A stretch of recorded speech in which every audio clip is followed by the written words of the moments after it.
All right, welcome back. Thank you for sticking with us. We are with the victor of the last match. It is Winter. Winter, thanks for joining us today. How did you feel about that last match? I felt pretty good. The ZVZ is my best matchup. Kind of went how I expected to go. Scouted, saw what was going on, dealt with it. Yeah, it seemed like it was pretty decisive in terms of your use of the banelings. You know, it seemed like you were getting really good connections for the most part, and the first game he didn't really even have any. Did you feel like that was, was that planned, that you felt like you could just handle it at that point?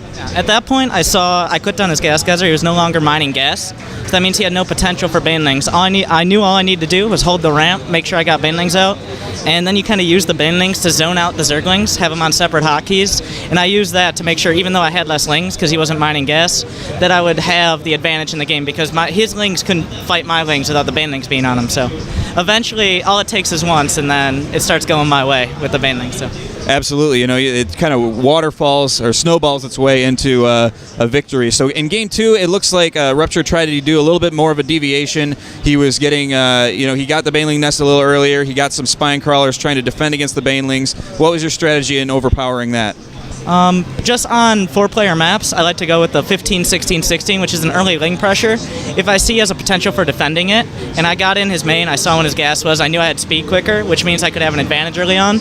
So I got in, I dealt with the spine crawler, I knew I would have banelings at the same time or quicker. All I need to do is take down the spine, and then I'm confident in ling bane versus ling bane that I'll have the better micro. So as long as he doesn't have a defensive advantage with the spine, I'll just take it out. And I was really confident once I saw he was going for the 15 hatch with a later speed. So.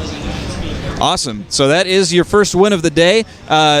Based on the chat, based on what we saw from the Team Liquid thread and the Reddit thread, it seems like you are feeling very confident about the tournament, and you're also kind of one of the fan favorites at the moment. What do you think about the rest of the tournament, how it's going to play out? I think I'm going to win it all. You're going to win it all. All right. Well, there's a decent cash prize, and you have laid claim, so we'll see if there's a challenger. And we are going to take a lunch break. Thank you, Winter, for joining us. We look forward to seeing your games in the future. Thank you. All right, ladies and gentlemen, stick with us for a quick break. We are going to grab some bites to eat, and we recommend that you do the same if it's that time of day in your locale. And, stick with us. We'll be back soon.